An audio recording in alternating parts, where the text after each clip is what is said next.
ایک نقطے پہ غور کیجئے، اللہ چاہتا تو یہ ایکشن کروائے بغیر یہ سب کچھ ہم سے کہلوا دیتا، لیکن آپ نے دیکھا ہوگا کہ بچوں کو بعض اوقات پوئمز پڑھوائی جاتی ہیں جو ویسے ہی رٹوا دی جاتی ہیں، اور بعض پوئمز ہوتی ہیں ایکشنز کے ساتھ. دونوں میں کیا فرق ہے؟ بہت بڑا فرق ہے. جب انسان جسمانی حرکات کے ساتھ کھڑے ہو کر، بیٹھ کر، سجدے میں جا کر، رکوع میں جھک کر، گردن موڑ کر، ہاتھ اٹھا کر اللہ کا نام لیتا ہے، تو گویا اپنے صرف زبان سے نہیں، صرف دماغ سے نہیں، صرف خیالات سے نہیں، اپنے جسم کے ساتھ، اپنے ایکشنز کے ساتھ یہ ثابت کر رہا ہے کہ وہ اللہ ہی کا بندہ ہے اور اللہ کی اطاعت میں ہر طرح سے سرگرم عمل رہے گا. پھر آپ دیکھیں کہ نماز میں چلنا نہیں ہوتا، چلنا منع ہے. نماز میں بولنا منع ہے. نماز میں کھانا پینا منع ہے. اس سے کیا پتہ چلتا ہے کہ یا اللہ تیری خاطر میں بھوک کی قربانی دے سکتا ہوں، تیرے لیے میں اپنی بھوک قربان کر سکتا ہوں. بولتا نہیں، بولنے کی خواہش بھی ایک بڑی شدید خواہش ہوتی، خصوصاً خواتین میں. چپ رہنا بہت مشکل ہوتا ہے، بولنا بہت پسندیدہ ہوتا ہے. تو نماز میں انسان بولنا منع ہے، بول نہیں سکتے. ایک لفظ بھی کہا نماز ختم، ایک دانہ بھی چبایا تو نماز ختم، ایک گھونٹ پانی بھی پیا تو نماز ختم. نہیں، کچھ بھی نہیں. کچھ چکھا بھی تو نماز ختم. پھر چلنا منع ہے. گویا خود اپنے آپ کو قید کرتے ہیں ایک جگہ پر، ایک جگہ پر روک لیتے ہیں کہ اللہ تیری نافرمانی میں کوئی قدم نہیں اٹھے گا. لا تقدموا بین یدی اللہ ورسولہ کی عملی تفسیر، اللہ اور اس کے رسول کے آگے پیش قدمی نہ کرو، آگے نہ بڑھو. میں اپنی چوائس کے ساتھ جس جگہ کھڑا ہوں اسی جگہ کھڑا ہوں، دنیا ادھر سے ادھر ہو جائے، میں مکمل استقامت کے ساتھ تیرے ہی آگے کھڑا ہوں. میں یہاں سے ہلوں گا نہیں، کیونکہ اللہ نے منع کر دیا یہاں سے نہیں ہلنا، یہیں کھڑے رہو، اسی جگہ رہو. اور ساری نماز میں ہم ایک ہی جگہ جب تک سلام نہ پھیر لیں ایک ہی جگہ کھڑے رہتے. کبھی ایسا نہیں کرتے کہ ایک قدم آگے پھر پیچھے پھر دائیں پھر بائیں، چاہے کتنے بھی تھکے ہوئے ہوں، کتنا بھی خواہش ہو چلنے بھاگنے دوڑنے کی، کسی بھی ایکٹیویٹی کی. نہیں، تو چلنا پھرنا کیا ہے؟ بھاگ دوڑ زندگی کے تمام کاموں کا احاطہ کرتا ہے، سارے کاموں کا احاطہ. چلنا پھرنا سب کام چل پھر کے ہی ہوتے ہیں. تو انسان کیا وعدہ کرتا ہے اپنے آپ کو، اپنے قدموں کو روک کر کہ اے میرے رب تیری خاطر میں ہر کام چھوڑ سکتا ہوں، میری ہر سرگرمی تیرے سامنے ہیچ ہے، ادھوری ہے. تو کہے تو میں سب کچھ چھوڑ سکتا ہوں، میں ایک جگہ کھڑا ہو سکتا ہوں. اسٹل سٹینڈ، ہل جل بھی منع ہوتی ہے اس میں.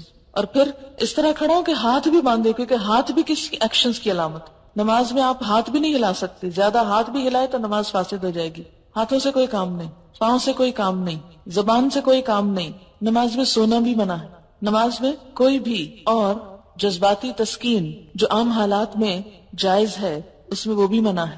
گویا انسان کی وہ تمام حیوانی خواہشات، خواہ کھانا پینا ہو، خواہ نیند جیسی شدید خواہش ہو، خواہ دنیا میں بھاگ دوڑ کی، خواہ اپنے ہاتھوں سے کوئی کام کرنے کی. کہتے ہیں نا بعد میں کہ ہاتھوں میں کھجلی ہوتی رہتی ہے، کچھ نہ کچھ کرتے رہتے ہیں، ہاتھ ان کے رکتے نہیں، چلتے رہتے ہیں ہر وقت. بعضوں کے پاؤں چلتے رہتے ہیں، نچلا بیٹھ ہی نہیں سکتے. لیکن نماز ایک ایسی کیفیت ہے جس میں باندھ کے سب کچھ رکھ دیا جاتا ہے، بغیر کسی رسی کے باندھا جاتا ہے نا. دنیا میں اگر آپ کسی بچے کو کہیں کہ 5 منٹ یہاں کھڑے رہو، ہلنا نہیں، یہاں سے کھڑا نہیں ہو سکتا. لیکن اللہ کے سامنے کتنی زبردست طریقے سے ہم اپنی قوتوں، کوششوں، خواہشات، عقل، ہر چیز کو کنٹرول رکھتے ہیں. مکمل ضبط نفس. روزے میں صرف کھانا نہیں ہوتا، لیکن نماز میں کھانا پینا بھی منع، سونا بھی منع. یعنی ساری عبادتوں کا خلاصہ ہو جاتا ہے اس میں، ساری عبادتیں اس میں جمع ہو جاتی ہیں. مال ہے تو اس کو چھوڑ دو، کھا پی رہے ہو اس کو چھوڑ دو، بول رہے ہو اس کو چھوڑ دو. ہنسنا منع. رونے کی کسی حد تک اجازت ہے لیکن وہ اللہ کے خوف سے. یہ نہیں کہ دنیا بھر کے غم میں اس وقت رونا شروع کر دے، فلاں چلا گیا تو آج میں رونا بیٹھ جاؤں، اور نماز میں روئے جا رہے ہیں. اور باتوں کے لیے نہیں رونا، اللہ کے لیے رونا، آخرت کے خوف سے رونا. آپ دیکھیں کہ دن میں 5 دفعہ وہ سارے جذبات کنٹرول کر کے ایسا ضبط نفس کرایا جاتا ہے کہ 5 دفعہ کر کے اگر 6ٹھی دفعہ کسی وقت بغیر نماز کے یہ سب کچھ کنٹرول کرنا پڑے، ہاتھ یا پاؤں یا باقی چیزیں، تو بھی کر جاؤ. نفس کو اپنا غلام بنا لو، خود نفس کے غلام نہ بن جاؤ. نفس پر حکومت کرنا سیکھو، نہ کہ خود اس کے آگے ذلیل و خوار ہو. کائنات کی جتنی بھی چیزیں ہیں وہ کسی نہ کسی رنگ میں نماز کی پوزیشن میں ہیں. پہاڑ کھڑے ہیں، چوپائے رکوع کر رہے ہیں، جیسے بھینس وغیرہ سب رکوع کی حالت میں ہیں، اور کچھ چیزیں سجدہ ریز ہیں. اللہ تعالیٰ نے سمبولیکلی سب کو سجدہ ریز بتایا. النجم والشجر یسجدان، ستارے ہوں یا پودے سب جھکے ہوئے. وَلِلَّهِ يَسْجُدُ مَن فِي السَّمَاوَاتِ وَالْأَرْضِ. اچھا یہ بھی ہو سکتا تھا کہ جیسے ہم دنیا کے ایکسرسائزز کرتے وقت کھڑے ہوتے ہیں، نیچے اٹھتے ہیں، دائیں ہوتے ہیں، بائیں ہوتے ہیں، پیچھے ہوتے ہیں، تو ہم کچھ بھی نہیں بولتے. تو اس ایکسرسائز میں بھی ہم کچھ نہ بولتے، لیکن اللہ نے ہمارا یہ وقت بھی ضائع نہیں کرایا، اس میں بھی ذکر کروایا. اور اس میں سے ایک ایک ذکر قابل غور ہے. اب میں اس ذکر پہ آتی ہوں جو کچھ ہم بولتے ہیں. نماز میں ہم سب سے پہلے نیت کرتے ہیں. نیت کے بغیر کوئی نماز نہیں ہوتی. نیت دل کا عمل ہوتا ہے, زبان کا عمل نہیں ہوتا. مثلاً آپ وضو کرنے کی نیت کر رہے ہیں, آپ واش روم میں بعض اوقات جاتے ہیں صرف ہاتھ منہ دھونے, مثلاً کہیں جا رہے ہیں آپ ہاتھ منہ دھوتے ہیں, اس میں کیا ہوتا ہے, کوئی بھی آپ نیت نہیں ہوتی, بس نیت یہ ہوتی کہیں جا رہا ہوں تو کسی کو منہ کیا دکھاؤں کہ ذرا منہ دھو لوں. لیکن نماز میں باقاعدہ منہ دھونے کی ایک فیلنگ ہوتی ہے کہ میں اللہ کے سامنے منہ دکھانے کے لیے دھو رہی ہوں, اللہ کے سامنے جانے کے لیے تیار ہو رہی ہوں. وضو ہوتا نہیں جب تک نیت نہ ہو, اور نیت ہوتی نہیں جب تک اندر سوچ مضبوط نہ ہو. اندر کی سوچ کا نام نیت ہے. اب آپ دیکھیں کہ جب وضو کرتے تو آپ یہ تو نہیں کہتے میں وضو کر رہی ہوں برائے نماز ظہر, اور داخل ہو رہی ہوں واش روم میں اور کھول رہی ہوں ٹونٹی اور نکال رہی ہوں پانی, کچھ بھی نہیں کہتے. جا کے سوچ کے ساتھ اللہ کے لیے وضو ہے, بسم اللہ پڑھ کے ہاتھ دھوتے ہیں اور کلی شروع کر دیتے ہیں اور وضو ہو جاتا ہے. نماز میں بھی اسی طرح یہ جو ہم نے پنجابی, اردو, انگریزی کی نیتیں خود بنائی ہوئی ہیں نا, خود ساختہ, کیونکہ اگر نبی صلی اللہ علیہ وسلم نے سکھائی ہوتی تو ایک ہی ہوتی. یہ چونکہ ہم نے بنائی ہوئی ہے اس لیے ہر زبان کی مختلف ہے, ہر لوگوں کی مختلف ہے. تو زبان سے نیت کا بولنا ضروری نہیں ہے بلکہ دل میں. اچھا آپ دیکھیں کہ جب ہم بعض اوقات زبان سے بول رہے ہوتے ہیں نا تو دماغ کو کام کرنے کی ضرورت نہیں پیش آتی, ہم رٹے ہوئے طوطے کی طرح بس بول کے ختم کر دیتے ہیں ایک بات. تو نماز میں نیت دماغ کی حضوری ہے, دل کی حضوری. کیا کرنے جا رہے ہو, کہاں کھڑے ہو, اس وقت کیا کر رہے ہو, یہ نہیں کہ آئے اور منہ سے بول دیا اور کوئی پتہ نہیں کیا کر رہے ہیں اور کیا نہیں کر رہے. نیت دماغ کو ایک جھٹکا, باقی خیال نکال کے اب یہ خیال ڈالو. اور آپ دیکھیں گے کہ عام طور پر ہاتھ منہ دھونے سے کیا ہوتا ہے اور وضو کرتے وقت کیفیت ہی کچھ اور ہوتی. نیت کے فرق سے عمل بدل جاتا ہے. انما الاعمال بالنیات, کیفیت بدل جاتی, دل کی حالت بدل جاتی. وہی پانی ہے, وہی ٹیپ ہے, وہی سب کچھ ہے. جب سوچ فرق ہوئی سارا ایکشن ایک اور ہی طرف چلا گیا, کسی اور کریڈٹ میں چلا گیا. پھر اس کے بعد نماز میں کھڑے ہوئے, اب سوچتے ہیں, دل میں دہراتے ہیں, اچھا کیا پڑھنے لگے, ظہر, فجر, عصر, کون سی نماز, فرض, سنت, کتنی رکعت, اتنی, ٹھیک ہے. کوئی کہنے کی ضرورت نہیں کہ منہ طرف خانے کعبے کے اور اس طرح کی چیزیں, کیونکہ جب تک آپ منہ طرف خانے کعبے کے کریں نا نماز تو ہوتی نہیں. اور بعض اوقات لوگ گاڑی میں پڑھ رہے ہوتے ہیں اور بول رہے ہوتے ہیں منہ طرف خانے کعبے کے, اللہ اکبر, رٹے رٹائے جملے. تو آپ نے کیا کرنا, نیت. اور نیت میں صرف یہ نیت نہیں کہ 4 رکعت پڑھ رہی ہیں, یہ 2 رکعت, صرف یہ نیت نہیں, نیت یہ بھی کہ صرف اللہ کے لیے پڑھ رہی ہیں, کوئی ریاکاری نہیں, کوئی دکھاوا نہیں. کیوں؟ اس لیے کہ اگر دکھاوے کی نماز پڑھی تو نبی صلی اللہ علیہ وسلم نے کیا فرمایا, من صلی یرائی فقد اشرکا, جس نے دکھاوے کی نماز پڑھی اس نے شرک کیا. شرک فویل للمصلین, ہلاکت ہے نمازیوں کے لیے, نمازیوں کے لیے. الذین هم عن صلاتهم ساہون الذین هم یراؤون, وہ جو اپنی نمازوں سے غافل ہیں اور وہ جو دکھاوا کرتے ہیں. نماز میں بھی اور عام زندگی میں بھی. نماز ضبط نفس کی ایک ٹریننگ ہے, اور اگر دکھاوا ہے تو ضبط نفس کیا ہوا, خاک. اور پھر ہر جو سٹیپ ہے اس کو صحیح طریقے پر ادا کرنا, کیونکہ بدترین چوری نماز کی چوری ہے. سجدے اور رکوع ادھورے کرنا, جلد بازی میں کرنا, صرف کھڑے ہو کے بیٹھ کے اٹھک بیٹھک کر کے ختم کر دینا. It's not just a physical exercise, یہ کسی انسان کی بتائی ہوئی ایکسرسائز نہیں کہ آپ اس میں غلطی بھی کر لیں. اس میں نہیں ویسے ہم کرتے ہوتے, اس کو اتنا ہی جھکتے ہیں. مثلا اگر آپ نے ایروبکس کبھی کیے ہوں تو آپ کو پتا ہے کہ جتنا جس چیز کو بینڈ کرنے کے لیے کہا جاتا ہے اتنا ہی کرتے ہیں, اور جب تک اتنا آپ کر نہ جائیں آپ کی بات پوری نہیں ہوتی. آپ ادھورے کریں تو اس کا فائدہ ہی کچھ نہیں ہوتا. نماز میں کہا کہ اچھا پھر کیا ہوا اگر کم ہوا یا زیادہ, اتنی کیا ریجیڈیٹی ہے, نہیں, اس کا بھی وہ صحیح فائدہ نہیں ہوگا جب تک آپ ہر ایکشن جو ہے وہ سنت کے مطابق نہیں کریں گے. اب آپ نے بولنے کا کام شروع کیا, ہاتھ اٹھا کر اللہ اکبر, اللہ سب سے بڑا ہے, ہر چیز سے دستبردار ہوتا ہوں, ہر چیز سے خالی ہاتھ ہوں, صرف اس کی بڑائی کا اعلان کرتا ہوں, اللہ اکبر. کھول دیے ہاتھ, مٹھیاں بند کر کے اللہ اکبر نہیں ہو سکتی, ہاتھ کھولنے پڑیں گے. کھول دیے, کچھ بھی ہے گر گیا ہاتھوں سے, سب کچھ چھوڑ سکتا ہوں. اور جب ہاتھ اٹھاتا ہے نا انسان, اللہ اوپر کرتا ہے تو بغلوں کے نیچے سے بھی سب کچھ گر جاتا ہے, کہیں پر کچھ نہیں چھپا سکتا. اس طرح ہاتھ رکھے ہیں تو چھپا سکتا ہے. جب اللہ اکبر کہتا ہے انسان, سب کچھ خالی ہو جاتا ہے, ہر چیز سے دستبردار ہو جاتا ہے, کچھ ساتھ چپکا ہوا نہیں رہ سکتا. نماز کی حالت میں کوئی بوجھ نہیں اٹھا سکتا. تو کیا ہوا آپ کا, اللہ اکبر, اللہ کی بڑائی کا اعلان, سب سے بڑا ہے تو, سب سے بڑا. دیکھیں کتنی دفعہ کہتے ہیں اللہ اکبر, کتنی دفعہ. اور عملی زندگی میں واقعی اللہ بڑا ہے بڑا نہیں, وہاں تو کہیں نفس بڑا ہے, کہیں عقل بڑی ہے, کہیں مال بڑا ہے, کہیں اولاد بڑی ہے, کہیں دوست بڑے ہیں, کہیں رشتہ دار بڑے ہیں, کہیں رسم و رواج بڑے ہیں, ان کے پیچھے چلتے ہیں. اور اللہ بس صرف نماز میں بڑا ہے, اور وہ بھی کوئی خاص نہیں, صرف کہنے کی حد تک. کیسی نماز ہے ہماری, اور ہر سٹیپ پہ کہہ رہے ہیں اللہ اکبر, اللہ سب سے بڑا, سب سے بڑا, سب سے بڑا. اور اگر نماز درست ہو جائے سارا دین درست ہو جائے. نماز میں احساس اور شعور کام کرنے لگے، زندہ ہو جائے نمازیں ہماری، سوچی سمجھی ہو جائے، بہت کچھ فائدہ ہو جائے. اللہ اکبر. اور یہ کہہ کر انسان پھر ہاتھ باندھ لیتا ہے سینے پر اور دعا پڑھنے لگتا ہے. اس میں کئی ایک دعائیں سکھائی گئی ہیں، مثلا سبحانک اللہم وبحمدک وتبارک اسمک وتعالی جدک ولا الہ غیرک. پاک ہے تو اے اللہ، اور آپ ہی کی حمد ہے، اور بابرکت ہے آپ کا نام، اور بلند ہے آپ کی شان، اور نہیں کوئی عبادت کے لائق آپ کے سوا. پاک ہے تو اے اللہ. پاکی بیان کرتا ہے انسان اللہ، آپ کی حمد، آپ کی تعریف، آپ کا نام بابرکت، آپ کی شان بلند. کتنی زیادہ تعریف کر رہا ہے انسان اللہ کی. واقعی عملی زندگی میں ایسا ہی ہے کہ مختلف چیزوں میں اپنی تعریف نہ چاہیں، اللہ کی تعریف چاہیں. ہم تو دین کا کام کر کے بھی اپنی تعریف چاہ رہے ہیں. دین کو بلند کرنے کا ہماری نیت کوئی نہیں ہوتی، یا کمی ہوتی ہے، اپنے نام کی بلندی مقصود ہوتی ہے. یہ بدترین عمل. کوئی نیکی کا کام بھی کریں، دین کا کام بھی کریں تو کس لیے کریں کہ دین بلند ہو. اور جس شخص کی نیت میں یہ چیز آ جائے کہ دین بلند ہو، دین کا کلمہ بلند ہو، اللہ کی ذات بلند ہو، وہ لازماً جھک جائے گا، عاجزی آ جائے گی، اس پہ تکبر رخصت ہو جائے گا. ہر قربانی کر سکے گا انسان، ہر طرح سے پھر انسان اپنے آپ کو نقصان پہنچا لے گا لیکن دین کا نقصان نہیں پہنچنے دے گا. اپنی ذات پیچھے چلی جائے گی اور دین آگے آ جائے گا. وتعالی جدک، تیری شان بلند ہے، میری شان تو کچھ نہیں. میری شان کیا چیز ہے؟ لیکن آپ دیکھیں کہ باہر نکل کے جتنی لڑائیاں ہیں ہماری اپنی رشتہ داروں کے ساتھ، دوستوں کے ساتھ، معاشرے کے افراد کے ساتھ، وہ ساری شان کی خاطر ہے. ہمیں فلاں نے یہ کیوں کر دیا، اور کیوں ہمارے ساتھ ایسا کیوں ہوا، اور ہماری شان میں گستاخی کیوں کر دی، اور ایسا ہو گیا اور ویسا. جتنی تعلقات کی خرابی ہے سب اس یہیں سے جڑ پھوٹتی ہے اس کی.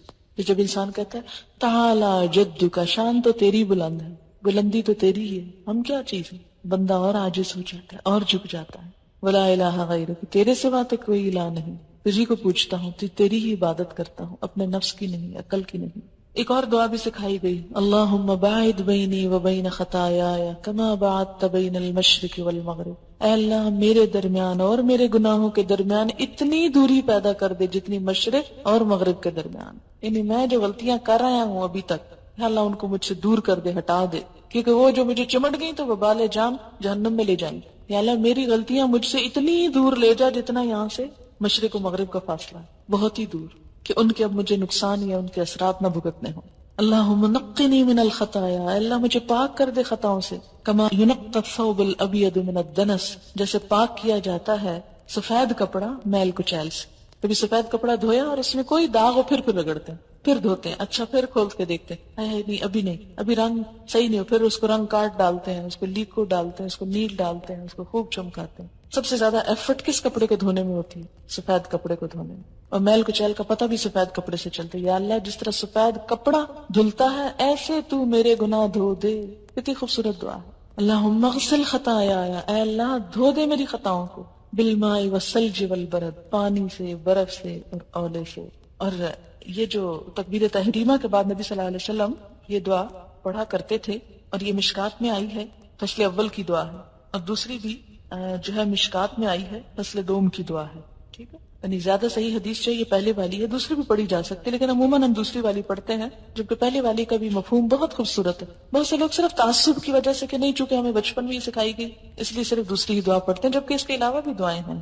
بہرحال دونوں بھی پڑھ سکتے ہیں، اور دونوں میں سے کوئی ایک بھی پڑھ سکتے، نماز ہو جائے گی، کوئی جھگڑا نہیں کسی سے. لیکن جو اپنا فائدہ جتنا کرے اتنا ہی اچھا ہے، اگر یہ دونوں پڑھ لے تو زیادہ ہی اچھا ہے. اور آپ دیکھیں گے کہ جو ہی آپ یہ کہنا شروع کریں گے اللہم باعد بینی و بین خطایا، تو واقعی شرمندگی کا احساس ہوگا اور گناہوں سے بیزاری ہوگی. پھر اس کے بعد اعوذ باللہ من الشیطان الرجیم، اللہ تیری پناہ میں آتا ہوں شیطان مردود سے جو میرا پیچھا نہیں چھوڑتا، جو مجھے ہر وقت تھکائے ہوئے، ستائے ہوئے ہے، بہکائے ہوئے ہے. بسم اللہ الرحمن الرحیم، اللہ کے نام کے ساتھ جو بڑا ہی مہربان ہے، بڑا رحم کرنے والا ہے. میں اس عبادت کا آغاز کرتا ہوں. الحمدللہ رب العالمین، سب تعریف اللہ کے لیے ہے جو رب ہے تمام جہانوں کا. پوری یونیورس کو اس نے پیدا کیا اور ان کا خیال رکھ رہا ہے، جو ذرے سے پائے تکمیل تک پہنچاتا ہے. پہاڑ کی اصل بھی ذرہ ہے، پانی کی اصل بھی قطرہ ہے، سمندر کی اصل بھی ذرہ ہے، درخت کی اصل بھی بیج ہے، انسان کی اصل بھی نطفہ ہے. ہر جو بڑی بڑی چیز ہم کو نظر آتی ہے یہ اصل میں کیا تھی؟ بہت چھوٹی حقیر. اس رب کا کمال یہ ہے کہ اس نے حقیر چیز کو اتنی شان دے دی، اتنا بڑا کر دیا. رب العالمین، رب جو ذرے سے کمال تک پہنچائے، جو ذرے کو چمکا ڈالے، اسے اہمیت دے دے۔ ہم کیا چیز تھے، وہ رب جس نے ہم حقیر پانی کا ایک چھوٹا سا کیڑا جس کا کوئی نام نہ تھا، لم یکن شیئا مذکورا، اسے رب نے اتنا بڑا کر دیا، ایک بولنے سننے دیکھنے والا، عقل استعمال کرنے والا اور بڑی بڑی باتیں کرنے والا بنا دیا۔ تو تعریف تو میری نہیں، میں تو ایک حقیر چیز تھی، اللہ کی تعریف۔ الرحمن، بڑا ہی مہربان، الرحیم، بار بار رحم کرنے والا، 70 ماؤں سے بڑھ کے پیار کرنے والا۔ اس کی رحمت سے ہی جی رہی ہوں، ورنہ جتنے گناہ ہیں شاید اگلا سانس بھی نہ لے سکوں۔ مالک یوم الدین، جزا سزا کے دن کا مالک، بدلے کے دن کا مالک۔ مالک یوم الاخرہ نہیں کہا گیا، مالک یوم الدین کہا گیا، بدلے کا دن، بدلے کا دن۔ اگر دنیا میں کسی دن کو آپ دیکھیں، بڑے دن منائے جاتے ہیں، مناتے ہیں نا، آج خواتین کا دن ہے، آج مزدوروں کا دن ہے، اور آج بچوں کا دن ہے، اور پولیو کا دن ہے، اور کسی ایک دن میں کہا جائے اگر آج بدلے کا دن ہے تو کیا حالت ہو۔ بدلے کا دن، قیامت کی سب سے بڑی مشکل ہی تو یہ ہے کہ وہ بدلے کا دن ہے۔ کون سا بدلہ؟ اچھا بدلہ بھی، جزا بھی اور سزا بھی، دونوں ہی چیزیں۔ من یعمل مثقال ذرۃ خیرا یرا ومن یعمل مثقال ذرۃ شرا یرا۔ نیکی کا ذرہ بھی جا دیکھے گا انسان، اور برائی کی حالت بھی جا دیکھے گا۔ لا تخفی منکم خافیہ، کوئی چھپی ہوئی چیز چھپی نہ رہ جائے گی۔ وبرزوا للہ الواحد القہار، سب نمایاں عیاں ہر چیز سامنے آ جائے گی۔ وَأُرِدُوا عَلَىٰ رَبِّكَ صَفًّا، صف در صف پیش کر دیے جائیں گے۔ وَوُضِعَ الْكِتَابُ، کتاب رکھ دی جائے گی، اور انسان کہے گا مَا لِهَٰذَا الْكِتَابِ لَا يُغَادِرُ صَغِيرَةً وَلَا كَبِيرَةً إِلَّا أَحْصَاهَا۔ کوئی چھوٹی بڑی چیز اس کتاب نے نہیں چھوڑی مگر جس کو گن گن کے نہ رکھا۔ گنی ہوئی چیزیں، ایک ایک نمبر گنا ہوا۔ اس انسان کے اتنے ہزار جھوٹ، اس انسان کی اتنی غیبتیں، اس انسان کی اتنی گالیاں، اس انسان کی اتنا احصا ہوتا ہے کسی چیز کو شمار کرنا، اسٹیٹسٹکس کے ساتھ کسی چیز کو پیش کرنا۔ اس انسان نے اتنے لاکھ دفعہ سبحان اللہ کہا تھا، اس نے اتنی نمازیں پڑھی تھی، اتنا قرآن پڑھا تھا، گنی ہوئی، حرف حرف گنا ہوا، کیونکہ ہر حرف پہ 10 نیکی ہے نا، اس لیے ہر حرف گن کے رکھا جائے گا وہاں۔ ایسے کمپیوٹرز ہیں کہ سوچ نہیں سکتا انسان، اس کی بنیاد پر پھر جزا دی جانے لگے، ذرہ ذرہ تول لیا جائے گا۔ فَأَمَّا مَنْ ثَقُلَتْ مَوَازِينُهُ فَهُوَ فِي عِيشَةٍ رَاضِيَةٍ وَأَمَّا مَنْ خَفَّتْ مَوَازِينُهُ فَأُمُّهُ هَاوِيَةٌ وَمَا أَدْرَاكَ مَا هِيَ نَارٌ حَامِيَةٌ۔ جس کے نام اعمال بھاری ہوں گے وہ دل پسندائش میں ہوگا، اور جس کے اس بدلے کے دن ہلکے ہو گئے وہ مصیبت میں مبتلا ہو جائے گا۔ اس کی ماں تو پھر خبر گیری کرنے والی حاویہ، وہ جہنم ہوگی۔ تمہیں کیا پتا کہ کیا ہے، کھولتی آگ، ابلتی بھڑکتی آگ۔ ایاک نعبد، ہاتھ باندھ کے ہر نماز میں کھڑے ہو کر کئی دفعہ دن میں عہد، صرف تیری ہم عبادت کرتے ہیں، صرف تیری۔ وایاک نستعین، اور صرف تجھ سے ہم مدد چاہتے ہیں۔ اور عملی زندگی میں کیا کرتے ہیں؟ کبھی کسی پہ توقع، کبھی کسی پہ سہارا، کبھی کسی کا بھروسہ۔ جھوٹ کہتے ہیں جو نماز میں کہتے ہیں، اسی لیے تو نماز قائم نہیں ہو رہی۔ کسی بھی چیز کی بنیاد جب جھوٹ پر ہوتی ہے تو وہ قائم نہیں ہو سکتی، جھوٹ کے پاؤں نہیں ہوتے۔ تو جو شخص سچی نماز پڑھتا ہے پھر ہو نہیں سکتا کہ اس کی زندگی میں غیر اللہ شامل ہو جائے۔ ایاک نعبد، صرف تیری ہم عبادت کریں، وایاک نستعین، صرف تجھ سے مدد چاہتے ہیں۔ انسانوں سے کوئی مدد لینا، مثلا میں آپ سے کہوں کہ یہ پانی کا گلاس اٹھا کے نیچے رکھ دیں، یہ اس میں شامل نہیں ہوتا۔ کیوں؟ اس لیے کہ یہ اسباب کو اختیار کرنا اللہ تعالیٰ کی طرف سے اس کا حکم بھی ہے۔ اللہ نے قرآن پاک میں ایک بہت عادل بادشاہ ذوالقرنین کی صفت بیان کی کہ اس نے فَأَتْبَعَ سَبَبًا، بار بار آتا ہے کہ اس نے اسباب کی پیروی کے اسباب استعمال کیے۔ اللہ کی پیدا کی نعمتوں کو استعمال کرنا، یا کسی انسان سے مدد لینا، یا ظاہر میں کسی چیز کا تبادلہ کرنا، یہ منع نہیں ہے، یہ اس میں نہیں آتا۔ لیکن یہ سوچنا کہ کوئی شخص غیبی قوت کے ساتھ مدد کر سکتا ہے، بغیر وسائل کے ہماری مدد کر سکتا ہے، اپنی کسی خاص قوت کی وجہ سے کوئی کام کروا سکتا ہے جو مادی چیزوں میں نہیں، روحانی چیزوں میں، تو یہ شرک میں آ جاتا ہے۔ صرف اللہ سے مدد چاہتا ہے، بھروسہ اللہ کے ساتھ۔ اہدنا الصراط المستقیم، پھر دعا مانگتے ہیں اللہ سیدھا راستہ دکھا۔ صراط الذین انعمت علیہم، ان لوگوں کا راستہ جن پر تو نے انعام کیا۔ یعنی ہر شخص سمجھتا وہ سیدھے راستے پہ جا رہا ہے، جبکہ دیکھنا یہ ہوگا کہ سیدھے راستے پہ جانے والے صحابہ کرام جو تھے، انبیاء علیہم السلام جو تھے، انہوں نے کیا کام کیے۔ غیر المغضوب علیہم، ان کا نہیں جن پہ تیرا غضب ہوا، ولا الضالین، اور نہ ان کا راستہ چاہیے جو بھٹک گئے۔ ایسے لوگ جیسی قومیں جن پر تیرا غضب ہوا، جیسے یہود نے کام کیے، بنی اسرائیل نے کام کیے، یا اللہ ہم وہ نہ کریں. اور نصارہ نے جو شرک کیا اور جس طرح بگڑ گئے اور دین کی حدیں پھلانگ کے کہیں اور چلے گئے، اور جدید دور میں جیسے وہ سیکولرزم کی طرف مائل ہو گئے ان کی اکثریت، سب بھٹکنے کی علامتیں ہیں. یا اللہ تو ہمیں ان سب بھٹکنے والی چیزوں سے بچا لینا. دن میں 5 دفعہ اور پھر کہتے ہیں آمین، اے اللہ تو سن لے اور تو قبول کر لے. یہ ایک طرح سے دعا ہے. اب آپ دیکھیں کہ نماز میں ہم اللہ کو کیا دے رہے ہیں، خود ہی مانگے جا رہے ہیں. تھوڑی سی تعریف کرنے کے بعد مانگنے پہ آ جاتے ہیں، مانگنا شروع کر دیتے ہیں. پھر بھی احسان جتاتے ہیں کہ ہم نماز پڑھ رہے ہیں. نماز وہ تو اللہ ہمارے ساتھ بھلا کر رہا ہے.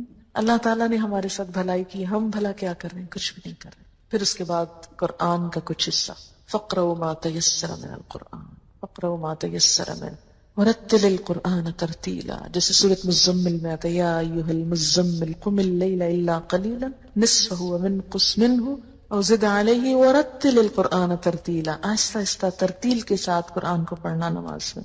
اس سے یہ پتا چلتا ہے کہ زندگی کے ہر روز میں نماز میں قرآن کا کچھ نہ کچھ حصہ ضرور پڑھا جاتا ہے. تو گویا انسان اور قرآن لازم و ملزوم.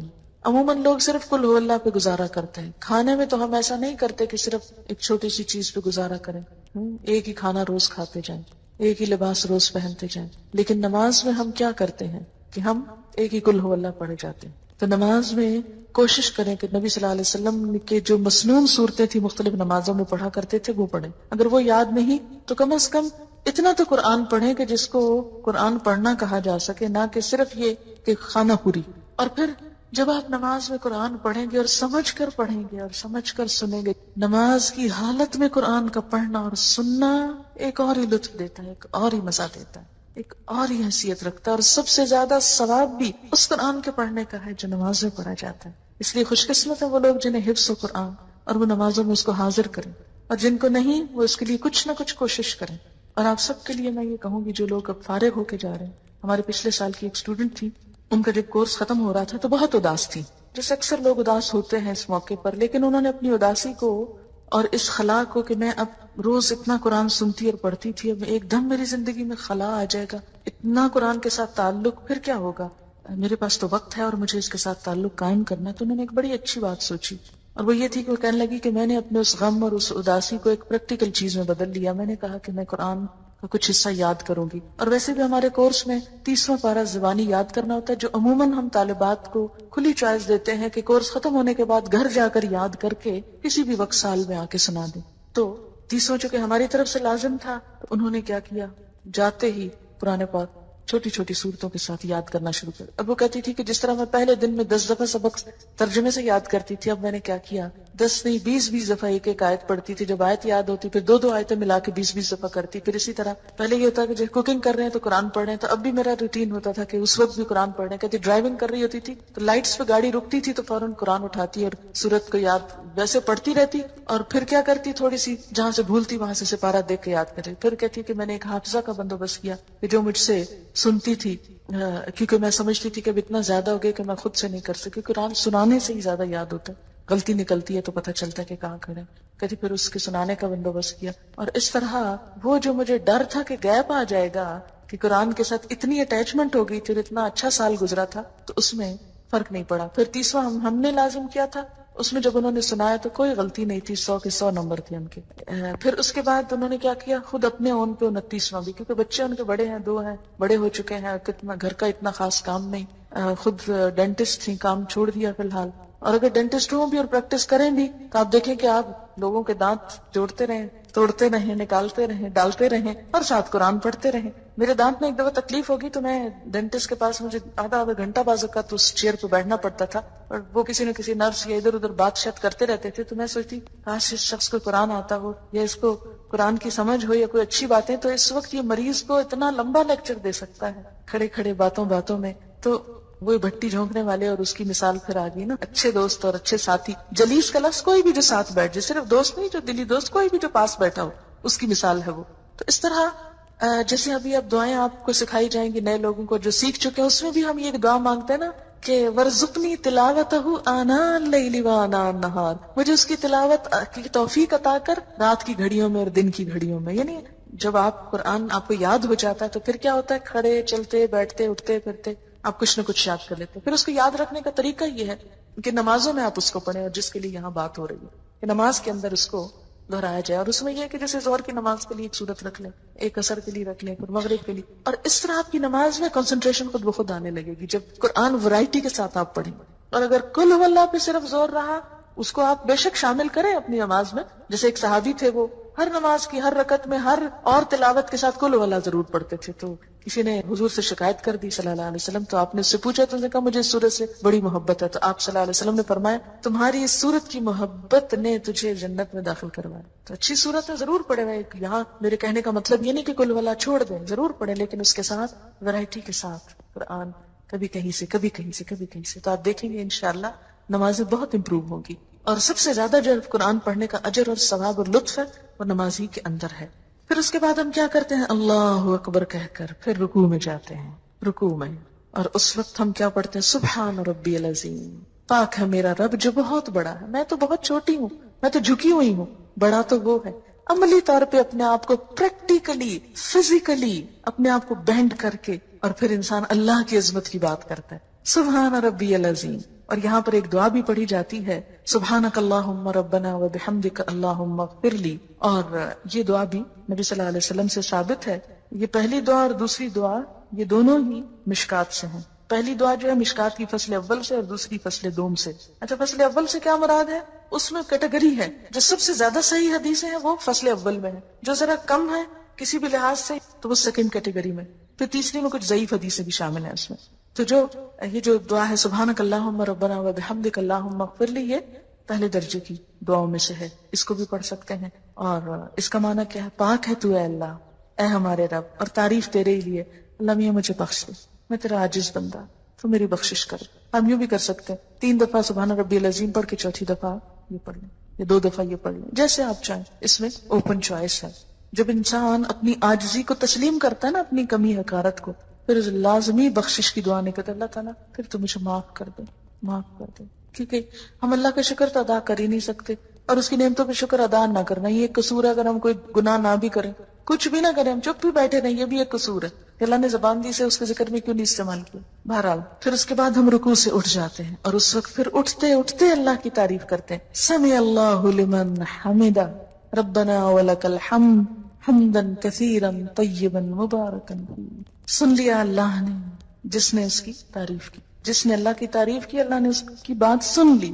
اب دیکھیں کہ جب آپ کو یقین ہو کہ کسی نے آپ کی بات سن لی، بات پہنچ گئی، کتنا لطف آتا ہے اس چیز میں. سن لی. کوئی کسی کی بات نہ سنے کیسا لگتا؟ آپ کسی سے بات کرنا چاہیں وہ سنے نہ آگے سے، میں نہیں سننا چاہتا، جاؤ یہاں سے، کتنا برا لگتا. سمع اللہ لمن حمدہ، اللہ اتنا پیارا ہے کہ جو اس کی تعریف کرتا ہے وہ اس کی بات سن لیتا ہے. چپکے سے بھی کہتے ہیں نا، دل دل میں، وہ بھی سن لیتا ہے. سمع اللہ ربنا، اے ہمارے رب، ولک الحمد، تعریف تیرے ہی لیے ہے. پھر تعریف، اور کیسی تعریف؟ حمدن کثیرن، بہت زیادہ تعریف، طیبن، پاکیزہ تعریف، اچھی تعریف، مبارکن فی، بابرکت. یہ جو دعا پڑھی ہے میں نے آخر میں، یہ بھی فصل اول کی دعا میں سے مشکات کی. یہ جو دعا حدیث میں آتا ہے کہ نبی صلی اللہ علیہ وسلم نماز پڑھا رہے تھے کہ سلام پھیرنے کے بعد آپ نے پوچھا کس نے یہ دعا پڑھی ہے؟ کسی شخص نے پیچھے سے محبت میں آ کے یہ پڑھی تھی. آپ نے فرمایا میں نے 30 سے زیادہ فرشتوں کو اس دعا کی طرف لپکتے دیکھا کہ وہ اسے اٹھانا چاہتے تھے. اتنی بڑی نیکی تھی کہ ایک سے ایک آگے بڑھ کے اس کو اٹھانا چاہ رہا ہے. یہ نیک عمل ہم لے کے جائیں گے اللہ تعالیٰ کے پاس. بالکل ایسے ہی جیسے کسی کو پھول پیش کرنے تو ہر ایک کی خواہش ہوتی ہے میں پھول پیش کروں. کیوں؟ کیونکہ پھول پیش کرنے میں بھی کیا ہوتا ہے؟ ایک آنر ہے نا. تو فرشتوں کو بھی نیک بندوں کی نیکی اٹھا کے لے جانے اور پیش کرنے میں ایک آنر ہوتا ہے ان کے لیے. تو میں پیش کروں گا، ہم اس کو لے کے جائیں گے اس نیک عمل. یہ ہمیں دے دے. اچھی چیز ہر کوئی لینے اور اٹھانے کو تیار ہوتا ہے نا.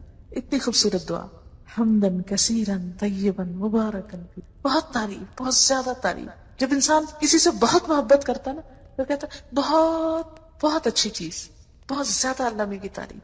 حمدن کثیرن، بہت اچھی والی تعریف. طیبن، مبارکن، بہت برکت والی، بہت برکتیں ہوئے اس میں. مبارکن فیہ، یہی برکت کیا ہوتا ہے؟ نشو نما، بڑھوتری. اتنی تعریف کہ جو بڑھتی چلی جائے، زیادہ سے زیادہ ہوتی چلی جائے، کہیں رکے ہی نہ، ختم ہی نہ ہو. حد کر دیتا ہے انسان تعریف میں. اور یہ وہی کر سکتا ہے جو اللہ سے واقعی محبت رکھتا ہو. پھر انسان سجدے میں آتا ہے، سر زمین پہ رکھ دیتا ہے. عام حالات میں آپ دیکھیں اگر نماز کے علاوہ کوئی کسی کو کہے اچھا ذرا زمین پہ سر رکھو، کتنا مشکل کام ہے نا. عام حالات میں تو کوئی چیز گر جائے تو ہم کہتے ہیں اچھا فلاں نے ذرا پکڑاؤ یہ گری ہوئی چیز ہے مجھ سے نہیں نیچے ہوا ہے، اتنا مشکل ہے. لیکن اللہ کی خاطر محبت میں زمین پہ جا پڑتا ہے انسان اور سر رکھ دیتا ہے، ناک رگڑتا ہے اپنی، کیونکہ ناک نہ لگے تو سجدہ نہیں ہوتا. پورا جھکاؤ سر کی طرف ہوتا ہے، ساری عقل کو لا کے ذلیل کرتا ہے اللہ کے سامنے. یا اللہ یہ سر کیا چیز ہے، یہ سوچے کیا چیز ہے، تیرے سامنے تو کوئی کچھ نہیں، کوئی حجت بازی نہیں. اور کیا کہتا ہے سبحان ربی الاعلی، میں ہوں حقیر و ذلیل لیکن پاک ہے میرا رب جو اعلی اور الاعلی سب سے زیادہ بلند ہے. میں اس وقت سب سے نچلی پوزیشن میں ہوں اور میرا رب سب سے زیادہ بلند ہے. سبحان ربی الاعلی. اور اس وقت انسان پھر کیا کرتا ہے، وہی دعا دوبارہ پڑھ سکتا ہے، سبحانک اللہم ربنا وبحمدک اللہم اغفر لی. حدیث میں آتا ہے کہ بندہ سجدے کی حالت میں اللہ کے سب سے زیادہ قریب ہوتا ہے، سب سے زیادہ قرب کی حالت ہے. واسجد واقترب، سجدہ کرو قریب ہو جاؤ. اس وقت اللہ کی بڑائی بیان کرتا ہے انسان. اور اسی لیے سجدے کی حالت میں کی ہوئی دعا قبول ہوتی، اور اس وقت انسان بخشش کی دعا مانگ لے اللہم اغفر لی، تو اس سے بڑھ کر اور کوئی خوبی نہیں، کوئی بھلائی نہیں. پیک پہ ہوتا ہے انسان اپنی عاجزی کے اور مانگنے کے اور قربت کے اور دعا کے قبول ہونے کے. ہر چیز اپنی انتہا کو. یہاں سے کیا ہوا، یعنی کھڑے ہو کے جو نماز شروع کی تھی سجدے میں پہنچ کے اپنی ٹاپ پہ پہنچ گئی، عاجزی کی انتہا ہو گئی، تعریف کی انتہا ہو گئی، دعا کی انتہا ہو گئی، اور انتہا کے اللہم اغفر لی، بخشش ہو جائے. عام زندگی میں بھی یہی ہماری سوچ ہونی چاہیے کہ یا اللہ تو بخش دے، بس بخش دے. بخشے گئے تو سب کچھ مل گیا، اور اگر بخشش نہیں کچھ بھی نہیں. پھر کیا کرتے ہیں، بیٹھ جاتے ہیں اللہ اکبر، ہر سٹیپ پہ اللہ اکبر. اب جب بیٹھتے ہیں پھر ایک دعا سکھائی گئی، اور وہ دعا کیا ہے، اللہم اغفر لی، پھر بخش دے. بخشش پہ اینڈ کیا تھا سجدے میں، اٹھ کے پھر بخشش مانگتے ہیں، یہی منتہا. اللہم اغفر لی، اے اللہ مجھے بخش دے، ورحمنی، اور مجھ پہ رحم کر. رحم بھی اللہ کو جب ہی آئے گا نا جب قصور معاف ہوں گے.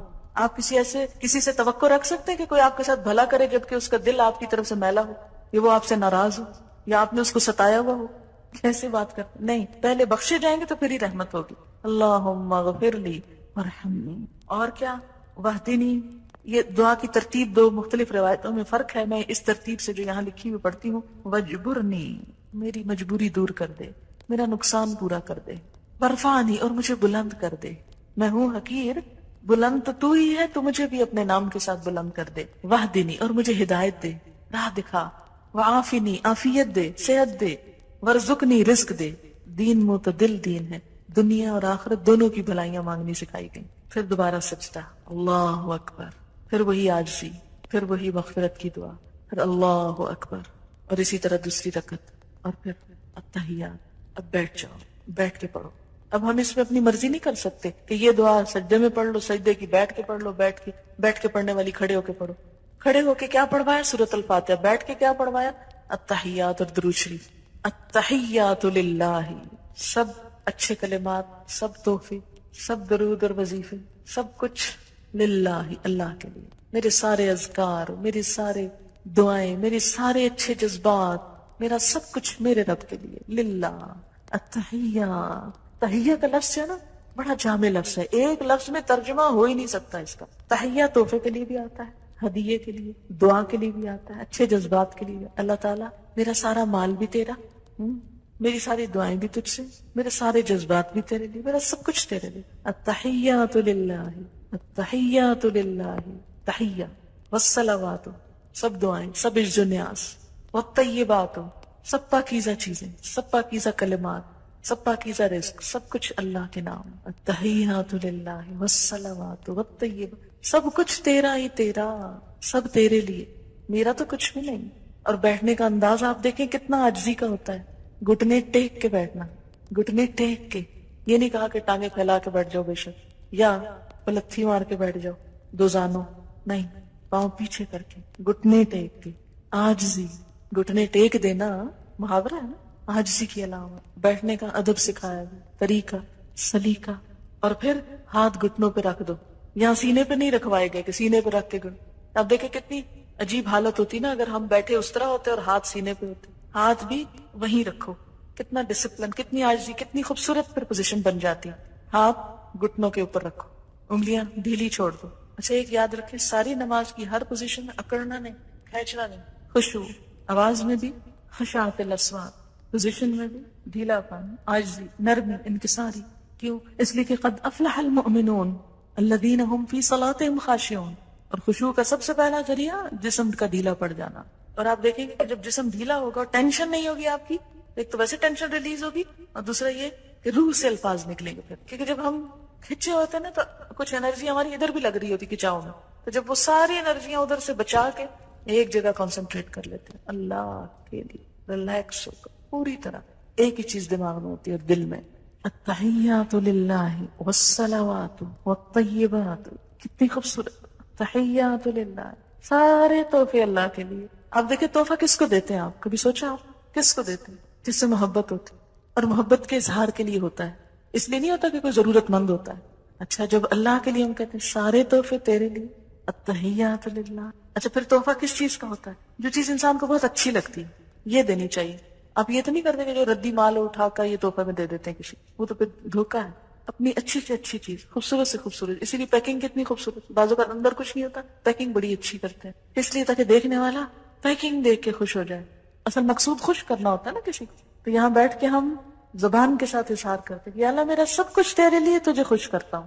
تحیات للہ، التحیات للہ. لیکن عملی زندگی میں کچھ بھی نہیں کرتے ہم، اس لیے کہ کبھی بیٹھ کے گھٹنے ٹیک کے ہاتھ رکھ کے سوچا ہی نہیں کیا کہہ رہے ہیں ہم.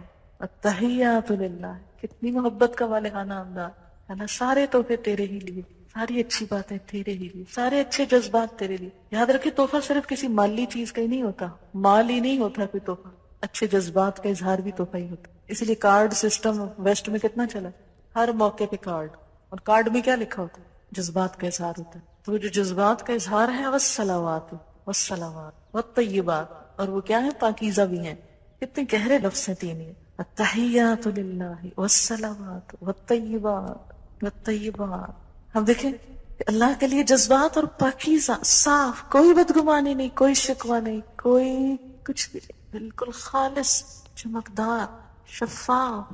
اگر آپ کو پتہ چل جائے کسی کے بارے میں کہ کوئی آپ کو کچھ دے رہا ہے اور اس میں کچھ ملاوٹ کی ہوئی ہے، اس نے مثلا دودھ بھیجا کسی نے آپ کے گھر تحفتاً اور پانی ڈال کے بھیجا، کوئی کھانا بھیجا اور باسی بھیجا، وہ تحفہ لے کے آپ کی محبت بڑھتی ہے یا عداوت بڑھتی ہے؟ اللہ کو جو تحفے ہم دیتے ہیں ساتھ ہی کہتے ہیں طیبات، طیبات، پاکیزہ، کوئی دھوکہ نہیں، فریب نہیں. عام طور پر بھی کیا حکم دیا گیا مثلا تحفے کے معاملے میں ہمیں کہ اپنے بھائی کے لیے وہ پسند کرو جو اپنے لیے کرتے ہو، ہے نا. اچھا اور دوسری طرف اللہ تعالیٰ کے لیے بھی کیا پسند کرتے ہیں. اچھا تو تحفے میں تو اور زیادہ ہو جاتا ہے نا کہ جو اپنے لیے پسند ہے وہ دوسرے کے لیے پسند کرو. لیکن ہم انسانوں کے ساتھ تو دھوکے کا معاملے کر جاتے ہیں، اللہ کے ساتھ نہیں کر سکیں گے. تو اس لیے احساس دلایا گیا کہ کیا کرو، التحیات للہ والصلوات والطیبات.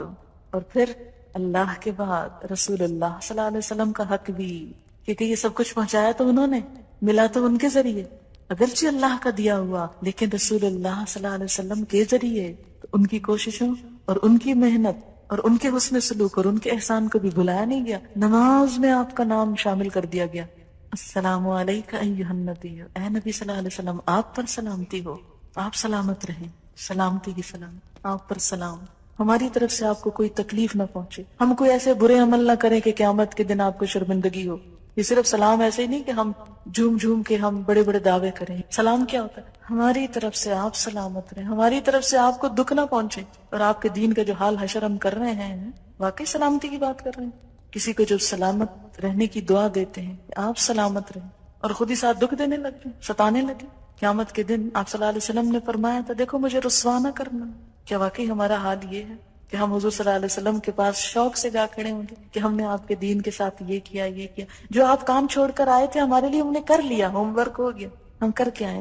اور خاص طور پر دین کا علم پڑھنے والے، العلماء ورثۃ الانبیاء، وارث ہیں آپ اس مشن کے. کوئی ایسا کام نہ کریں کہ جس سے دین کو دنیا میں بٹا لگے یا آخرت میں رسوائی. السلام علیکہ ایھا النبی ورحمۃ اللہ وبرکاتہ، آپ پر اللہ کی رحمتیں، آپ پر برکتیں. ہر نماز میں دعائیں دیتے ہیں آپ کو، ہر نماز میں. النبی اولا بالمؤمنین من انفسہم، نبی تو اہل ایمان کے لیے ان کے نفسوں سے زیادہ ان کے قریب ہے. ابھی آپ نے حدیث پڑھی کہ ہر مسلمان کا سب سے زیادہ نزدیکی رشتہ اپنے نفس سے بھی بڑھ کر کس کے ساتھ ہے؟ نبی صلی اللہ علیہ وسلم کے ساتھ، کہ ان کا حق نہ بھولا جائے. انہوں نے تکلیفیں اٹھا کر، اذیتیں اٹھا کر ہم تک یہ دین پہنچایا. وہی کہ اخذ کرنے کی کیفیت کو سوچیں اسے یاد رکھنے کی اور اسے آگے پہنچانے کی، پتھر کھانے کی، شاعر اور کاہن اور طرح طرح کی باتیں سننے کی، سب کچھ آپ نے ہمارے لیے کیا. اس لیے آپ کا احسان ناقابل فراموش. اور اس احسان کے لیے اگر اس دور میں تو ہوتا تو زیادہ سے زیادہ کیا ہوتا. جو صحابہ کرام تھے وہ جواب میں آپ کو جا کے کوئی چیز دے آتے کہ جی آپ نے ہم پہ بڑا احسان کیا، ہم بھی آپ کے ساتھ بھلا کر رہے ہیں. وہ تو آپ کی پھر زندگی تک کے لیے ہوتا نا. بعد کے لوگوں کے لیے کیا ہوتا، میرے آپ جیسوں کے لیے کیا ہوتا، ہم کیا کرتے. کتنا اللہ نے ہم پہ رحم کیا کہ ہمیں یہ دعا سکھا دی کہ دعا دے کے بھی ہم کچھ نہ کچھ اس احسان کا بدلہ دے سکتے ہیں.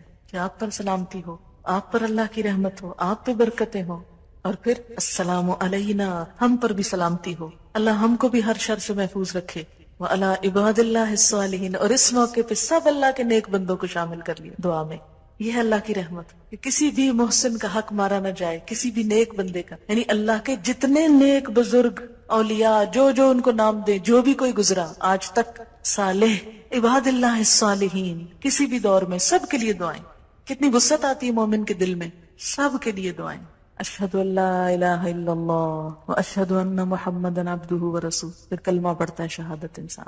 میں گواہی دیتا ہوں کہ اللہ کے سوا کوئی عبادت کے لائق نہیں، اور میں گواہی دیتا ہوں کہ محمد رسول اللہ اللہ کے بندے اور اس کے رسول ہیں. کہ میرے رہنما و ہادی و برحق محمد رسول اللہ ہیں. پھر درود شریف پڑھا جاتا ہے خاص طور پر. پھر درود شریف ایک دفعہ سے جیسے حق نہیں ادا ہوا، ابھی کچھ اور.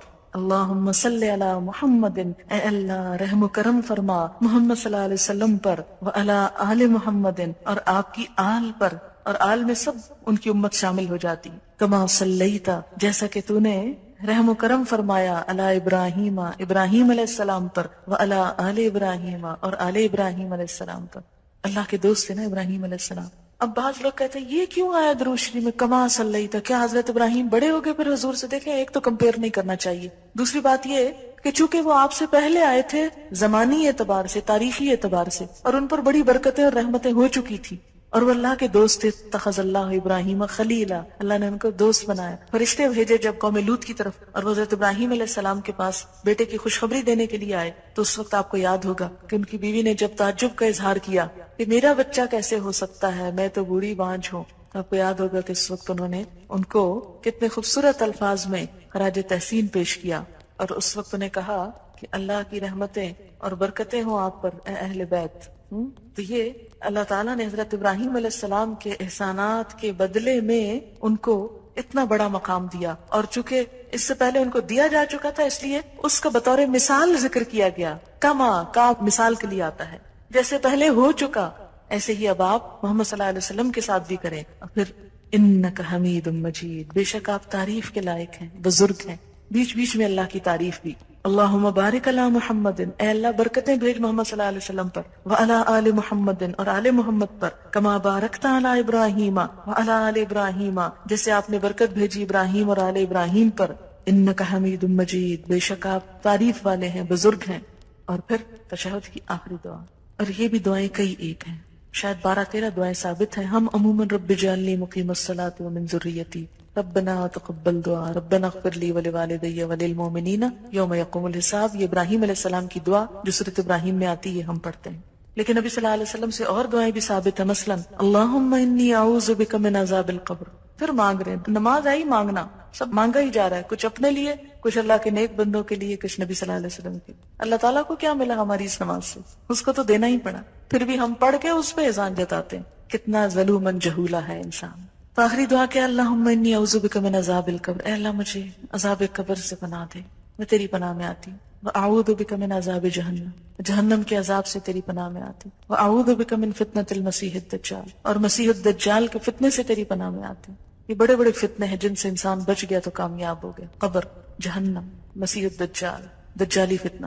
واعوذ بک من فتنۃ المحیا والممات، اور زندگی اور موت کے سب فتنوں سے تیری پناہ میں آتی ہوں. اللہم انی اعوذ بک من المأثم والمغرم، اے اللہ میں گناہوں سے اور قرض سے تیری پناہ میں آتا ہوں. اتنی اچھی دعا. اسی طرح ایک اور دعا، اللہم انی ظلمت نفسی ظلما کثیرا ولا یغفر الذنوب الا انت فاغفر لی مغفرۃ من عندک وارحمنی انک انت الغفور الرحیم. الہی میں نے ظلم کیا اپنی جان پر، ظلم بہت زیادہ، اور نہیں کو بخش سکتا گناہوں کو سوائے آپ کے، تو مجھے خاص بخشش سے نواز. فاغفر لی مغفرۃ من عندک وارحمنی، اور مجھ پہ رحم کر دے. انک انت الغفور الرحیم، بے شک تو غفور الرحیم ہے. اس کے بعد انسان کیا کرتا ہے؟ بخشش کروا کے سلام پھیرتا، السلام علیکم. ورحمۃ اللہ، السلام علیکم ورحمۃ اللہ، پوری دنیا کو سلامتی کا پیغام سناتا ہے کہ میں مسلمان ہوں، اسلام پیس ہے اور میری زبان اور ہاتھ سے سب محفوظ رہیں گے۔ جو ہی نماز پڑھ چکتا ہے انسان تو پھر اس وقت مسنون دعاؤں میں کیا آتا ہے کہ سب سے پہلے بلند آواز سے آپ صلی اللہ علیہ وسلم پڑھا کرتے تھے اللہ اکبر، ابتدا بھی اللہ اکبر سے، انتہا ہو چکی تو بھی اللہ اکبر، اور 3 دفعہ کہتے تھے استغفر اللہ استغفر اللہ استغفر۔ یہ پوری نماز کی 2 ہی بڑی باتیں ہیں، اللہ کی بڑائی اور اپنے گناہوں کی بخشش۔ اللہم انت السلام ومنک السلام تبارکت یا ذا الجلال والاکرام، اے اللہ آپ سلامتی والے اور آپ ہی کی طرف سے سلامتی ہوتی، آپ بابرکت ہیں اے بزرگی اور عزت والے رب۔ کیوں؟ اس لیے کہ اگر نماز کے بعد فوراً جائے نماز لپیٹ کے اٹھ جائیں تو آپ کو یوں لگے گا جیسے کچھ پورا نہیں ہوا، رہ گیا۔ اس لیے وہ کیونکہ پورے پیک پہ انسان پہنچ چکا ہوتا نا، تو ایک دم اس سے باہر آ کر دنیا میں رل مل جانا اتنا ممکن نہیں ہوتا، تو اس کیفیت کو آہستہ آہستہ آہستہ آہستہ نارمل کیا گیا ہے۔ نماز شروع ہوتی وضو کے ساتھ، تیاری، پریپریشن کہ اللہ کے پاس جا رہے، ملاقات، اور اس بات کا احساس کہ اللہ کے پاس ایک دن قیامت کے دن اسی طرح آ کے ملنا ہے۔ 5 دفعہ تجربہ کروایا جاتا ہے دن میں اللہ کے سامنے کھڑے ہونے کا اور سب کچھ چھڑوا دینے کا۔ حشر کے میدان میں بھی سب کچھ چھوٹ جائے گا اور ایک اللہ کے سامنے جا کے کھڑا ہونا ہو۔ اور وہ کیفیت کیا ہوگی؟ صرف ایک دفعہ اگر کبھی سوچ لینا نماز میں، سب مستی اور کسبل نکل جائے اور پوری خشوع آ جائے نماز کے اندر کہ قیامت کے دن بھی ایسے ہی اللہ کے سامنے کھڑا ہونا۔ آج بھی کھڑا ہوں، کیسے کھڑا ہوں؟ اللہ کے سامنے کھڑا ہوں، یہ اللہ کے سامنے کھڑے ہونا ہے۔ اور پھر جس وضو کے ساتھ تیاری کر کے نماز میں گئے، پھر نماز پڑھ کر بھی جس طرح قرآن میں آتا ہے فسبح وادبار السجود، سجدوں کے بعد بھی رب کی تسبیح کرو۔ لہٰذا کیا پڑھتے؟ 33 دفعہ سبحان اللہ، 33 دفعہ الحمدللہ، 34 مرتبہ اللہ اکبر۔ اور اس کا اتنا اجر اور ثواب ہے کہ اگر آپ وقت دیکھیں تو 1.5 منٹ ہے صرف، لیکن اگر آپ اجر دیکھیں تو بے حد و حساب۔ اتنا اجر ہے کہ ایک دفعہ نبی صلی اللہ علیہ وسلم کے پاس کچھ لوگ آئے، وہ پوچھنے لگے، اے اللہ کے رسول صلی اللہ علیہ وسلم، ہمارے کچھ دوست ہیں جو بڑے امیر ہیں، وہ صدقہ کرتے ہیں، ثواب پا لیتے ہیں، ہمارے پاس ہم غریب لوگ ہیں، ہمیں بھی کچھ بتائیں کہ ہم ان کا ثواب پا لیں۔ تو آپ نے فرمایا کہ تم ہر نماز کے بعد 33 دفعہ سبحان اللہ الحمدللہ اللہ اکبر پڑھو تو تم کیا کرو گے؟ ان کے برابر ہو جاؤ گے۔ بڑے بڑے صدقہ، جہاد اور کیا کچھ کرنے والوں ان کو بھی پتہ چل گیا، پھر وہ آگے، یا رسول اللہ صلی اللہ علیہ وسلم، وہ بھی یہ کرنے لگے، پھر وہ آگے نکل گئے۔ تو آپ نے فرمایا یہ اللہ کا فضل ہے، جسے چاہے دے۔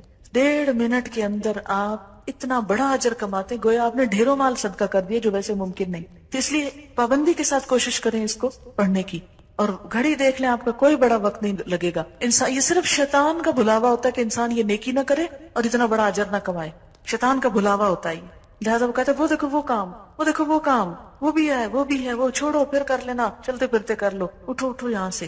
کیونکہ نماز کے بعد اللہ کی رحمت متوجہ ہوتی ہے، دعا مانگنے کا وقت ہوتا ہے، کچھ اور جو ہم عربی میں نماز کے اندر نہیں مانگ سکے اب باہر مانگ رہے ہیں، لیکن شیطان کہتا ہے کسی طرح نہ ہی مانگے تو اچھا، محروم ہی اٹھ جائے۔ اس لیے آپ دیکھیں گے کہ وہ وقت بڑا تلخ اور سخت ہوتا ہے اور اکثر لوگ برگلا لیے جاتے ہیں۔ اسی لیے فرض نماز کے بعد جو آیت الکرسی ہے اس کا بھی بڑا اجر ہے کہ جو پڑھے گا وہ اس کے بعد فوت ہو جائے سیدھا جنت میں۔ لیکن آپ نے فرمایا یہ صرف انبیاء، صدیقوں اور شہیدوں کو یہ صفت ملتی ہے، ہر کوئی نہیں اس کی پابندی کر سکتا۔ کیوں؟ کیونکہ ہر بات جو نماز میں یاد آنی ہوتی، پھر ہوتا ہے اب نماز پڑھی جلدی جلدی وہ بلا کے آرڈر کر دیں سب کو جو کچھ کہنا ہے، پھر بولنا شروع کر دیتے۔ لہٰذا تھوڑا سا اور صبر، وہاں تو فرض تھا چپ رہنا، اب کیا ہے نفل ہے چپ رہنا۔ ہم کہتے ہیں یہ کون سی مجبوری ہے، پابندی ہے، اب تو بول لو، خیر ہے بول لیں، لیکن وہ نماز کی پوری ڈوز نہیں آئے گی، وہ پوری کیفیت نہیں طاری ہوگی۔ اس لیے تھوڑا سا صبر اور، لیکن یہ آپ کا بائی چوائس ہے، اب آپ کی مرضی ہے آپ صبر کریں یا نہ کریں، لیکن جو کر جائے وہ اب وہ وقت ہے پھل توڑنے کا، اب وہ وقت ہے نتیجہ لینے کا، دعا مانگنے کا۔ اس وقت میں اگر آپ گئے چھوٹ گیا تو رہ گیا۔ پھر اس کے بعد یعنی آیت الکرسی پڑھ لیا آپ نے 33 دفعہ، یہ سبحان اللہ الحمدللہ کہہ دیا۔ پھر مسنون ذکر ہیں کچھ جو نبی صلی اللہ علیہ وسلم سے ثابت ہے نماز کے بعد کرنے کو، اور وہ ہے رب اعنی علی ذکرک و شکرک و حسن عبادتک، اے اللہ مجھے مدد دے کہ میں آپ کو یاد کر سکوں، آپ کا شکر ادا کر سکوں، آپ کی خوبصورت عبادت کر سکوں۔ نماز پڑھ چکا ہے، پھر دعا اللہ توفیق دینا پھر بھی لوٹ کے آؤں، ایسا نہ ہوگا کہ نماز میں سو جاؤں یا بھول جاؤں، یہ دل ہی نہ چاہے۔ اب دیکھیں کہ اگر ہر نماز کے بعد انسان یہ دعا مانگ لیتا تو ایک طرف سے اپنے آپ کو پھر باندھ لیتا ہے اگلی نماز کو، ورنہ ایک پڑھے گا اور ایک چھوڑ دے گا، ایک پڑھے گا قضا کر جائے گا، تو اس طرح انسان چھوڑ نہیں سکتا۔ اسی لیے کتنی باحکمت دعا اس موقع پہ سکھائی گئی، رب اعنی، اے اللہ تو نے میری مدد کرنی ہے، اللہ ذکر کر کے پھر تیرا ذکر کرو، شکر کر تیرا شکر گزار بندہ بن کے رہو، وہ حسن عبادت اس سے بھی اچھی عبادت، کیونکہ اس وقت انسان کو فیل ہوتا ہے اچھا میں نے اتنی اچھی نہیں نماز پڑھی، کو بہت سیٹسفیکشن نہیں ہوتی، پھر انسان کو کہا سیٹسفائی ہو جاؤ، مانگو اللہ سے اللہ اور اچھی عبادت کی توفیق۔ پھر لا الہ الا اللہ وحدہ لا شریک لہ لہ الملک ولہ الحمد وہو علی کل شیء قدیر اللہم لا مانع لما آتیت ولا معطی لما منعت. بس تجھ سے مانگتا ہوں، کوئی روک نہیں سکتا اگر تو نے دے دیا، اور کوئی دے نہیں سکتا اگر تو نے روک دیا. سب سے بے نیاز، سب سے کٹ کر صرف تجھ سے. ولا ينفع ذا الجد منک الجد، اور نہیں فائدہ دے سکتی کسی دولت مند کو آپ کے عذاب سے دولت. کوئی دولت مند آپ کے عذاب سے اپنی دولت کی وجہ سے نہیں بچ سکتا، کیونکہ انسان پھر اٹھ کے دولت دنیا اور مال کی طرف راغب ہو جاتا ہے. گھر بار بچے ہر چیز پھر یاد آنے لگتے، اچھا یہ سنبھالنا ہے، وہ کرنا ہے، وہ دیکھو انڈیا جل گئی، دودھ ابل گیا، شیشہ ٹوٹ گیا، یہ ہو گیا، وہ چیزیں آنی جانی ہیں. ان چیزوں میں نہیں بچانا اللہ کے ہاں، لہذا پھر یاد دہانی کرا کے دنیا میں بھیجا گیا. ایک اور دعا، لا الہ الا اللہ وحدہ لا شریک لہ لہ الملک ولہ الحمد وہو علی کل شیء قدیر لا حول ولا قوۃ الا باللہ. یہ جو کچھ بھی کیا اللہ کی قوت اور طاقت سے. لا الہ الا اللہ ولا نعبد الا ایاہ لہ النعمہ ولہ الفضل ولہ الثناء الحسن لا الہ الا اللہ مخلصین لہ الدین ولو کرہ الکافرون. یہ خوبصورت دعا ہے. اللہ کے سوا کوئی معبود نہیں، وہ اکیلا ہے، اس کا کوئی شریک نہیں، اسی کی بادشاہی ہے، وہی سزاوار حمد و ثنا ہے، وہی ہر چیز پر قادر ہے. نہیں ہے طاقت نقصان سے بچنے کی اور فائدہ حاصل کرنے کی مگر اللہ کے ساتھ. نہیں ہے کوئی معبود مگر اللہ، اور ہم صرف اسی کی عبادت کرتے ہیں. نعمتیں پہنچانا اور فضل کرنا اسی کا کام ہے، اسی کے لیے اچھی تعریف. نہیں ہے کوئی عبادت کے لائق مگر اللہ، اسی کے لیے ہماری اطاعت اگرچہ کافر برا مانے. اور آیت الکرسی جو ہر فرض نماز کے بعد ہے، آپ نے فرمایا جو ہر نماز کے بعد آیت الکرسی پڑھے اسے بہشت میں داخل ہونے سے سوائے موت کی کوئی چیز نہیں روکتی. گویا جنت کا دروازہ کھل گیا اس کے لیے. اور بعض روایات میں قل ھو اللہ پڑھنے کا بھی ہے، سورۃ الاخلاص کا بھی. اور جب نماز سے اٹھ رہے ہوں آپ تو آپ صلی اللہ علیہ وسلم 3 دفعہ فرماتے تھے سبحان ربک رب العزت عما یصفون وسلام علی المرسلین والحمد للہ رب العالمین. اٹھتے اٹھتے مصلی لپیٹتے ہوئے یہ دعا پڑھ لی جاتی ہے. لگتا ہے جیسے اب سیٹسفیکشن ہو. نماز کے اندر تو مین میل ہے، لیکن جو بعد میں ہے یہ کیا ہے؟ جیسے آپ کھانے کے بعد تھوڑا میٹھا لے رہے ہیں، سونف کھا رہے ہیں، کہوہ پی رہے ہیں، اور کرتے کرتے پھر چھوٹتا ہے آپ سے وہ سب کچھ. ورنہ ایک دم ابرپٹلی اگر کھانا چھوڑ دیں، بند کر دیں، یا پانی نہ پیئیں، یا کچھ چھوٹی چھوٹی چیز آخر میں نہ لیں، تو کیا ہوتا ہے؟ وہ لگتا ہے کہ ابھی کچھ رہ گیا ہے. تو اس طرح آپ کی نماز جو ہے مکمل ہوتی ہے. اس عہد و پیمان کے ساتھ آپ 5 دفعہ دنیا میں واپس لوٹتے ہیں. اگر یہ نمازیں باشعور ہو جائیں تو زندگی سیدھی ہو جائے. یقیمون الصلاۃ، آپ نے نماز کو قائم کیا، اللہ آپ کو قائم کر دے گا نیکی پر. اور دعا، نماز جب سلام پھیرتا ہے انسان تو جو نماز ہوتی ہے وہ فرشتے اٹھانے لگتے ہیں، لیکن جس کی اچھی نیت اس کے منہ پہ دے ماری جاتی ہے. اللہ کو کوئی نہیں پسند آئی، یہ کیا پڑھا تھا تم نے، ریجیکٹڈ. جیسے بعض ٹیچرز کاپیاں اٹھا اٹھا کے بچوں کی پھینکتے ہیں، لے جاؤ، پھاڑ دیتے ہیں، کوئی فائدہ نہیں اس کا. پھر نماز دعا بھی دیتی ہے بندے کو کہ اللہ تجھے بھی قائم رکھے جس طرح تو نے مجھے قائم رکھا. اور جو نماز کو خراب کرتا ہے نماز اسے بد دعا دیتی، اللہ تجھے بگاڑے، تیرا سب کچھ بگاڑے جس طرح تو نے مجھے بگاڑا. کچھ سوال ہیں ان کے میں جلدی سے جواب دیتی ہوں. نماز ختم کرنے سے پہلے سورۃ البقرہ کی آخری آیات اور حشر کی آیات پڑھنا جائز ہے؟ ذکر میں آپ جو کچھ بھی پڑھیں، لیکن یہ مسنون نہیں ہے. مسنون وہی ہے جو میں نے آپ کو بتا دی ہے. اس کے علاوہ آپ اردو پنجابی میں اپنی دعا مانگ سکتے ہیں، جو بھی آپ کریں. کیا نماز کے بعد دعا مانگنا واجب ہے؟ میں نے سنا کہ حضور صلی اللہ علیہ وسلم ہر نماز کے بعد دعا نہیں مانگتے، اس لیے اس کو ضروری سمجھ کر پڑھنا بدعت ہے. یہ جو اذکار میں نے آپ کو بتائے ہیں یہ تو مسنون ہے. وہ مراد اس سے ہی کہ جو ہم لمبی چوڑی بہت ساری دعائیں کرتے وہ لازم نہیں. لیکن اس کا یہ مطلب نہیں کہ نماز سے سلام پھیرتے ہی آپ فوراً اٹھ کھڑے ہوں، نہیں. یہ جو ذکر ہے یہ مسنون ہے. نماز میں سلام سے پہلے عربی میں اپنے لیے کوئی دعا مانگ سکتے ہیں. مسنون دعاؤں میں سب کچھ آ جاتا ہے. ربنا آتنا بھی پڑھ سکتے ہیں. اچھا ایک بات یاد رکھیں، سجدے میں قرآن نہیں پڑھا جاتا. سجدے میں قرآن نہیں پڑھا جاتا. درود شریف کھڑے ہو کے نہیں پڑھا جاتا. سلام کھڑے ہو کے نہیں پڑھا جاتا، بیٹھ کے پڑھا جاتا ہے نماز میں.